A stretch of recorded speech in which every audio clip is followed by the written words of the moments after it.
듣는 사람이 행복한 라디오 최영일의 YTN 뉴스 정면 승부.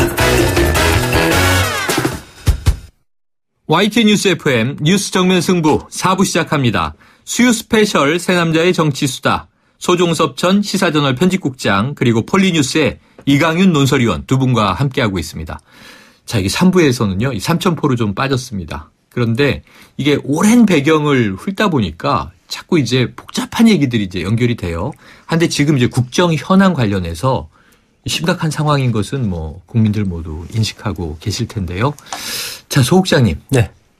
이 사안을 어떻게 풀어야 됩니까? 앞으로 진행의 절차 어떻게 해야 된다고 생각하세요? 일단 사안의 어떤 뭐 실체에 대해서는 이미 지금 오늘 이제 새누리당이 특검을 수용하는 쪽으로 방향을 잡고 의총 촉보가 나왔죠? 예, 그리고 민주당은 뭐 진작부터 주장했던 바고 국민의당은 약간 다른 입장이긴 하지만 어차피 새누리당과 민주당이 뭐 하겠다면 하는 거 아닙니까? 네. 그렇게 해서 발빠르게 특검법을 도입하는 쪽으로 결론이 났으니까 뭐 상설 특검이냐 별도 특검이냐 하지만 아무래도 현재 상황을 봤을 때 뭐 별도 특검 쪽으로 갈 가능성이 좀 더 높지 않나 하는 그런 생각이 듭니다. 왜냐하면 상설 특검의 경우 대통령이 특검을 임명하는데 네. 지금 이런 상황에서 대통령이 임명하는 것보다는 별도 특검을 통해서 뭐 여야가 합의를 하든지 아니면 지난 2012년에 내곡동 특검 그 당시는 민주당 네. 쪽에 추천권을 행사한 거 아닙니까? 네. 그런 식이든지 어쨌건 좀 대통령이 임명하지 않는 쪽으로 방향을 잡을 가능성이 높고 그건 이제 수사 쪽이고 네. 그리고서 한편으로 하여튼 최순실 씨라든지 차은택 씨라든지 이번 사건의 핵심 인물들에 대해서는 발빠른 송환 이것에 대해서 지금 굉장히 정치권이 압박을 하고 있기 때문에 그런 쪽으로 가게 될 것 같고요. 그런 부분은 그런 부분인데 이제 박근혜 대통령으로서는 지금 뭐 새누리당에서까지 탈당 얘기 또 나오고 있고 네. 또 비서실장 또 당대표 국무총리까지 포함하는 전면적인 쇄신 얘기가 지금 나오고 있지 않습니까? 네. 이런 상황이기 때문에 여러 가지로 뭐 고민이 많을 것 같은데 일단은 가장 손쉽고 빨리 꺼내들 수 있는 부분이 청와대 쇄신이거든요. 네. 내각 같은 경우는 또 인사청문회 문제도 있으니까 그렇죠. 걸리고 당 같은 경우는 또 당에서 메커니즘에 따라서 움직이는 거기 때문에 그러면 청와대의 쇄신의 폭을 어느 정도까지 가져갈 것인가 그 부분을 이제 대통령이 고민을 할 텐데 지금 이런 정도 상황이라면 일단 나중에 어떻게 뭐 수리가 어떻게 되든지 떠나서 일단 수석비서관들 전원이 총사퇴를 하는 정도까지의 어떤 그런 흐름이 좀 나와야 되지 않을까 싶고요. 지금 뭐 얘기되는 우병우 수석이라든지 안종범 정책조정수석이라든지 네. 이런 그리고 이제 이른바 문고리 3인방이라고 하는 비서관 3명 이런 부분에 대해서는 당연히 이번 기회에는 어떤 식이든 좀 정리가 되는 쪽으로 그렇게 갈 수밖에 없지 않나 지금 흐름 자체가 그런 생각이 듭니다. 거기에 더해서 이제 이원종 비서실장의 거취 문제까지 같이 논의가 될 거고 최소한 그런 정도까지는 일단 가줘야 대통령의 어떤 쇄신의 의지랄까 이번 사안을 보는 그런 부분들이 조금 국민들한테 좀 전달이 될 것 같고요. 그것만으로도 아마 부족할 수가 있습니다. 네. 이번 사태가 단순히 어떤 이게 권력형 비리를 넘어서서 사실은 정권의 명운, 대통령의 운명까지 좌우할 수 있는 대단히 이게 민감성을 많이 갖고 있는 사건이거든요. 네. 지금 이 최순실 씨가 사용했다는 태블릿 PC 검찰로 갔지만 거기에서 어떤 파일이 들어있는지 네. 알 수 없는 것이고 그렇죠. 지금 이성한 전 미르재단 사무총장이나 이런 쪽에서 얘기하는 것 보면 지금 공개된 것은 뭐 빙산의 일각이다. 뭐 10%에 불과하다. 뭐 이런 얘기들이 지금 나오고 있단 말이에요. 네. 그렇기 때문에 이게 어디로 굴러갈지 정말 알 수 없는 그런 상황 속에 있기 때문에 그런 이슈를 헤쳐가기 위해서는 대통령으로서도 상당한 정도의 어떤 자기 쇄신과 혁신이 있지 않고서는 쉽지 않을 것 같습니다. 네, 이 의원님 지금 수습책 소 국장님이 말씀하신 절차 거의 뭐 어떤 차이 있으십니까? 백과사전처럼 쫙 얘기를 하셨기 때문에 특별히 보탤 건 없고요. 네. 짧게 말씀드리자면 현재 대통령은 대통령으로서의 권능이나 권위를 거의 완전히 상실한 상태라고 봅니다. 네. 그러니까 쉽게 말해서 령이 쓰지 않는 거죠. 네. 그렇기 때문에 제가 아까도 국정 공백 상태다 실질적으로라고 말했는데 일단은 청와대 인사 이런 건 너무 당연한 거고요. 네. 근데 그게 대통령이 다시 진영을 새로 꾸려서 적극적으로 전국을 주도하고 국정을 이끌어가고 무슨 새로운 일을 하기 위한 그런 인사여서는 안 되고 네. 내치로부터는 스스로 겸손하고 낮은 자세로 실질적으로는 손을 뗀다라고 생각을 하고 그래야 됩니다. 그리고 지금 대통령이 정상적으로 작동이 되지 않기 때문에 신뢰를 상실한 대통령이나 정부가 무슨 일을 할 수 있겠습니까? 그러기 위해서는 거국 중립 내각성에 특별 비상 그리고 중립의 내각을 구성해야 한다. 네. 그 과정은 꼭 대통령이 인사권을 다 행사해서는 안 되고 주로 국회하고도 좀 상의를 하고 사회 원로 세력 우리나라에 과연 그런 어른 집단이 얼마나 있을지는 모르겠습니다만 어느 쪽으로부터도 가담되지 않고 권위와 중립성을 인정받는 분 과연 그런 분이 몇 분이나 계실지는 모르겠지만 이런 분을 총리로 해서 그분에게 굉장히 많은 구국의 결단을 할 수 있는 권한을 주고 네.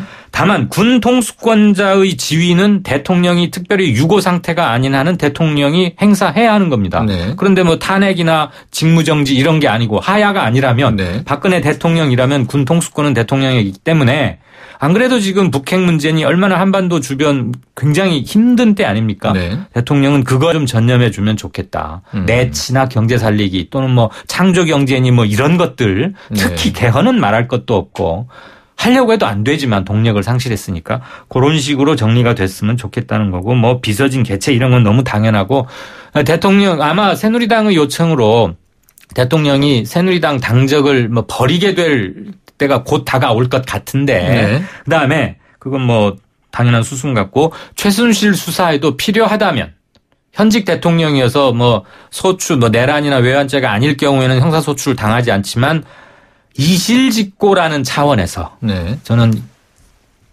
대통령도 협조를 아끼지 말아야 한다고 봅니다. 네. 그러니까 왜 이런 상황이 됐는지에 대한 퍼즐을 맞추려면 네네. 대통령에게도 초점이 맞춰져야 한다. 네. 그리고 최순실 씨와 그 일파를 국내 압송해서 조사받게 하는 건 물론이고 본인도 필요하다면 정직한 진술을 해서 완벽한 수사가 이뤄놓아야 이게 끝나지 안 그러면 이거 내년 대선까지 계속 가고 새누리당에도 끝없는 악재가 될 수밖에 없습니다. 그러니까 좀 상황은 다르지만요. 경우는 다 다를 수밖에 없지만 지금 말씀을 들으면서 가장 가까운 예가 전임 정부가 참여정부였잖아요.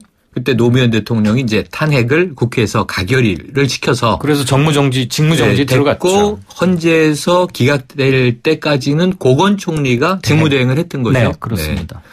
네. 이게 쉬운 문제가 아닌 것 같습니다. 지금 이제 또 대통령의 책임과 역할까지 말씀을 해 주셨는데 자, 그렇다면 지금 모범 답안들은 내주셨어요. 그러면은 이 소국장님 말씀하신 대로 진행되는데 어떤 걸림돌이 있습니까? 걸림돌요? 그렇게 될까요? 그것은 알 수 없는데 지금 이제 걱정스러운 부분이 그런 부분이죠. 어떤 이 국가적인 측면에서 봤을 때 국가를 이끄는 리더십이 상당히 공백 상태로 간다는 것은 이거 어떤 정파의 이해관계나 이런 유불리를 떠나서 국가적으로 대단히 불행한 상황이고 앞으로 봤을 때도 굉장히 여러 가지 힘든 난국을 우리가 대한민국이 겪을 수 있지 않습니까? 그렇기 때문에 그 부분을 슬기롭게 우리가 잘 헤쳐가야 될 그것을 어떻게 만들어 가느냐. 그러니까 그것이 지금 이제 이강윤 논설위원께서 말씀하신 일종의 거국 중립내각 비슷한 그런 것일 수도 있고 그렇지 않고 어쨌건 대통령이 또 그런 것을 쉽게 받아들일 가능성이 현재로서는 그렇게 높아 보이진 않아요. 네. 그랬을 때 대통령의 권위와 이런 것이 많이 손상되긴 했지만 어쨌거나 그럼에도 어떤 국가적인 리더십을 일정하게 유지해 갈 수 있는 그런 적절한 어떤 의회와의 타협책이랄까? 이런 것들이 좀 필요해 보이는데 그 방법이 무엇인지는 조금 더 아마 고민을 좀 해봐야 될 것 같은데 그 부분이 저는 굉장히 중요하다고 봅니다. 이게 지금 이런 상황에서 대통령을 완전히 식물 대통령으로 만들어버렸을 때 네. 그것이 꼭 국가적으로 좋은 일은 아니라는 거죠. 그러니까 네. 그렇지만 이번 최순실 의혹 같은 경우는 대통령 자체가 당사자예요. 그렇죠. 그렇기 때문에 이 또 완전히 대통령은 그럼 성역이니까 대통령을 빼고 나머지 다 조사하자. 이렇게만 해서 또 국민들이 쉽게 딱 납득될 수도 없는 그런 상황이거든요. 네네. 그러니까 대통령이 제가 바라는 것은 예를 들어서 대통령이 필요하면 나도 조사를 받겠다. 네. 대통령이 먼저 얘기를 하는 겁니다. 그러니까 사과든 뭐든 간에 사람들이 국민들이 생각하는 것 이상을 던져야 그것에 대해서 어느 정도 국민들이 그래도 나름대로 감동도 하고 힘이 생기는 거거든요. 어제 사과문 같은 경우는 국민들이 생각하는 거 훨씬 밑에 있는 수준으로 얘기를 해버린 거예요. 네. 그러니까 앞으로 이 수습책도 마찬가지로 저는 쇄신도 많은 사람들이 지금 청와대 쇄신이야 당연한 건 아니냐 이렇게 생각을 하고 있지 않습니까? 네. 그 청와대 쇄신의 폭과 깊이도 문제지만 그러한 일반의 생각을 넘어서는 쇄신책을 대통령이 내놓고 네. 정말 그 대통령 당신부터 밑으로 철저히 내려가서 필요하면 검찰 조사 나도 받겠다. 그리고 최순실 씨 빨리 들어오도록 이렇게 해서 조사를 하고 과감한 어떤 그런 것을 던져가야만이 그나마 좀 어떤 리더십을 발휘할 수 있지 않을까 하는 그런 생각도 가져봅니다. 이런 걸 좀 여쭤보고 싶어요. 처음에 자 그러니까 이 최순실 씨에 대해서 어제 사과를 할 때 결국은 이 각계각층의 국민들의 소리를 듣기 위해서 민간인인 최순실 씨의 도움을 받았다. 연설문도 고쳐주고 의견을 구하고 그런데 문제는 그게 다양한 사람이 아니라 한 사람이었다는 그렇죠. 게 문제인 거죠. 그렇죠. 아까 3부에서 얘기한 게 그게 핵심인데 그렇다면 지금 박근혜 대통령 입장에서 이거 뭐 저희 개인적인 사견입니다만 국민도 혼란스럽고 정치도 혼란스럽고 여야 다 뭐 이게 멘탈 붕괴 아까 말씀하셨는데 가장 또 혼란스러운 한 사람이 대통령일 거 아닙니까? 누구보다 그러겠죠. 누구와 지금 이야기를 하는 게 필요한가요? 마땅히 얘기할 사람이 없을 것 같고요. 네. 왜냐하면 그동안 청와대 운영 방식을 이렇게 건너 들어보면 극도로 사람 만나는 것. 장관들도 직접 대면 보고 가는 게 거의 힘들고. 이른바 문고리 3인 기자회견에서 꼭 대면 보고가 필요한가요? 이렇게 질문을 했던 이른바 기억도 문고리 나요. 3인방에게 서면으로 제출하면 그걸 들고 대개는 그 관저 네네. 머무르는 공간 네. 그리 갖다 드린다는 거 아닙니까? 저는 이건 참 문제가 있다고 보는데 뭐 꼭 일을 집무실에만 와서 해야 되는 건 아니지만 네네. 역대 대통령 임기 말 때마다 무슨 게이트 스캔들 막 터졌어요. 네. 대통령 아들 누구 돈 문제 그렇죠. 기억이. 형. 이번은 본질적으로 다른 게 대통령이 핵심적인 가담자이자 핵심적인 등장인물이라는 거예요. 네. 그리고 노무현 대통령 같은 경우에 국회의 탄핵 발의가 통과가 돼서 헌재 가가지고 직무 정지가 되는 기간이 분명히 있었고 네. 법적으로 정해져 있었기 때문에 대통령의 직무를 행사할 수가 없었어요. 그런데 이번 경우에 야당들이 탄핵안을 정말 발의해서 헌재로 넘길지 어떨지는 아직은 모르지만 만약에 그렇지 않다고 하면 애매한 상황이 발생하는 거예요. 네. 지난번 노무현 정부 때는 법적으로 대통령 직무를 딱 정지를 시켜버리고 네. 직무 권한 대행 국무총리 이렇게 해서 국무총리가 합법적으로 하는 건데 네. 탄핵안 발의를 안 하면서 대통령은 지금 도덕적으로 모든 권위와 신뢰를 상실한 마당에서 일을 해도 사실 안 될 거 아닙니까? 네. 그러니까 애매한데 이럴수록 본인이 정말 국민에게 사죄한다는 차원에서라도 본인의 역할이나 행동 반경을 최소화시키고 필요하다면 전체 내각을 바꾸려면 또 장관 인사청문회 해야 되고 그래서 또 국정운영이 생길 겁니다. 네. 그러니까 법무부 장관이라거나 아무튼 최순실 수사 그다음에 지금 엎질러져 있는 물을 다시 쓸어 담는데 꼭 직접적으로 필요한 핵심적인 몇몇 부 장관이라도 바꿔서 그들로 하여금 협의체 국정운영을 하도록 하고 네. 본인은 그냥 명맥만 유지하는 게 그러니까 무슨 가닥을 갖출 때까지만이라도 네. 그게 그나마 현명한 방법이 아닐까 싶고. 자, 그러면은요, 소 국장님. 지금 최소한 청와대의 비서진 개편, 인적 쇄신, 이건 반드시 필요한 첫 번째 절차다. 그게 다가 아니다 말씀하셨는데 사람을 천거받아서 또 새로 임명을 해야 되지 않습니까? 인사청문회는 없지만. 네네. 구체적으로 어떻게 해야 될까요? 그동안에 이제 박 대통령이 정치권에 들어온 지가 벌써 꽤 됐지 않습니까? 97년부터니까 거의 20년 가까이 됐고.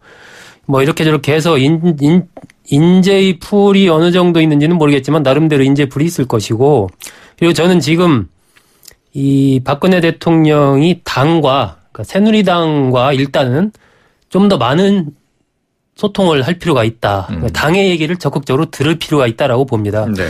과거에 그 김정년 박정희 대통령 시절에 비서실장 한 9년 3개월 했지 않습니까? 그분이 쓴 박정희라는 책을 보다 보니까 박정희 전 대통령은 수석비서관 회의를 거의 안 하고 내각과 협의를 많이 했더라고요. 네. 지금 박근혜 대통령은 거의 수석비서관 회의에서 많은 얘기를 하거든요. 네. 그것보다는 민심에 가까이 있는 당의 얘기를 적극적으로 알겠습니다. 듣고 하는 게 필요할 것 같습니다. 네, 오늘은 여기까지로 정리하죠. 수요 스페셜 새남자의 정치수다. 지금까지 시사저널 소종섭 전 편집국장 그리고 폴리뉴스의 이강윤 논설위원 두 분과 함께했습니다. 오늘 말씀 고맙습니다. 감사합니다. 고맙습니다. 톡톡 따라 불러보세요. LG 디오스 김치톡톡송. 배출김치 톡톡 유산균이 톡톡 동치미 톡 김치 톡 오이김치 톡. 유산균이 12배 더 많아? 진짜 맛있는 김치. 유산균이 톡톡 김치 맛이 톡톡. LG 디오스 김치 톡톡. 성공하는 회사의 업무 솔루션 알려드릴까요? 비즈메카 이지는 인사, 회계부터 전자결제까지 모든 업무를 한 번에 다 할 수 있어요. 게다가 무료. 비즈메카 이지 하나로 모든 업무를 쉽고 빠르게. 무료 용량은 홈페이지를 확인하세요. 비즈메카 이지 윤소희의 KT. 1.2, 1.4! 입출금 통장에 1.4% 금리! 이게 말이 됩니까? 저 박상현이 금메달 딴 것처럼 은행도 노력하면 금메달급 금리 할 수 있다. SC제일은행 마이플러스 통장. 자유출금에 11월까지 가입하면 연세전 최고 1.4%에서 최저 0.1%, 잔액별 금리 등은 상품 설명서 및 홈페이지 참조. SC제일은행. 평생 사랑하겠습니까? 네! 시작하는 그 마음 그대로 행복할 수 있도록 시작했던 그 마음 그대로 원주 기업도시 김포 한강 울산 송정에서 짓습니다. 호반에 변치 않는 첫 마음을 만나세요. 지은이 호반건설. 연아가 좋아할 수 평창수 맑고 시원 평창의 깨끗한 수 평창수 청정샘물 올림픽을 응원해요 평창수 응원 팡팡 연아와 함께 마셔요. 2018 평창 동계올림픽 공식 먹는 샘물 강원 평창수. 운전자 여러분, 커피도 시끄러운 음악도 소용없이 졸릴 땐 잠시 차를 대고 쉬었다 출발하세요. 여러분의 인생길에 봄날은 와도 졸음은 오지 말아야 하잖아요. 삼성화재와 함께 매일을 봄처럼 사세요. 당신의 봄 삼성화재. YTN 뉴스 FM 뉴스 정면승부 수요일 준비한 내용 여기까지입니다. 지금까지 진행의 최영일이었습니다. 저희는 내일 찾아뵙겠습니다.